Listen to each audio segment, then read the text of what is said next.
j'ai 43 ans, je suis peintre aéronautique ici à la Sonaca, maintenant depuis près de 17 ans. J'ai commencé comme apprenti en carrosserie et puis j'ai fait de la carrosserie automobile pendant 7-8 ans et puis je suis venu ici. On arrive ici, on a une réunion avant de commencer la journée, on nous dit dans quel poste on va aller, à quel endroit, quelle cabine.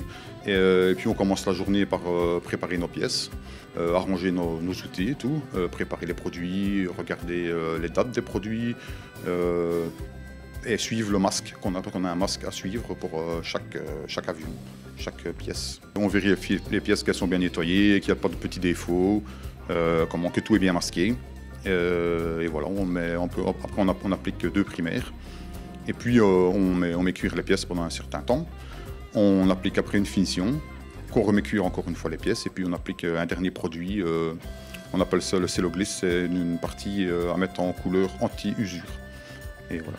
Et tout ça prend combien de temps? Plus ou moins 8 heures, un cycle pour un avion. Depuis tout jeune, j'ai toujours fait de la peinture automobile et la peinture en aviation, pour moi c'est la même chose. Et alors, puis c'est en usine, c'est une sécurité de travail, on va dire. Point positif, on a tout ce qu'il faut quand il faut. Donc matériel, sécurité.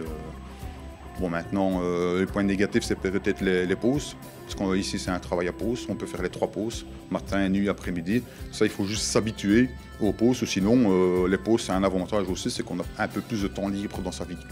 Je dirais que ça devient une habitude. Au début, c'est pas évident, mais ça devient plus une habitude de vie. Il faut s'organiser déjà dans son propre ménage. Et puis, ça va tout seul.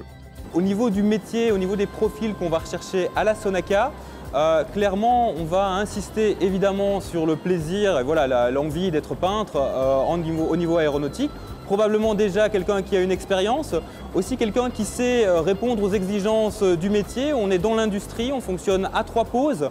Il y a donc des exigences comportementales qu'il faut posséder, savoir arriver à l'heure, évidemment, en est une importante.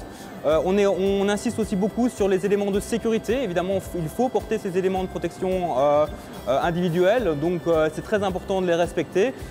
Et évidemment, donc d'avoir un certain savoir-être aussi, donc respecter les autres, travailler en bonne collaboration, respecter les procédures, sont des éléments très importants qu'il faut pouvoir posséder pour pouvoir travailler à la Sonaca.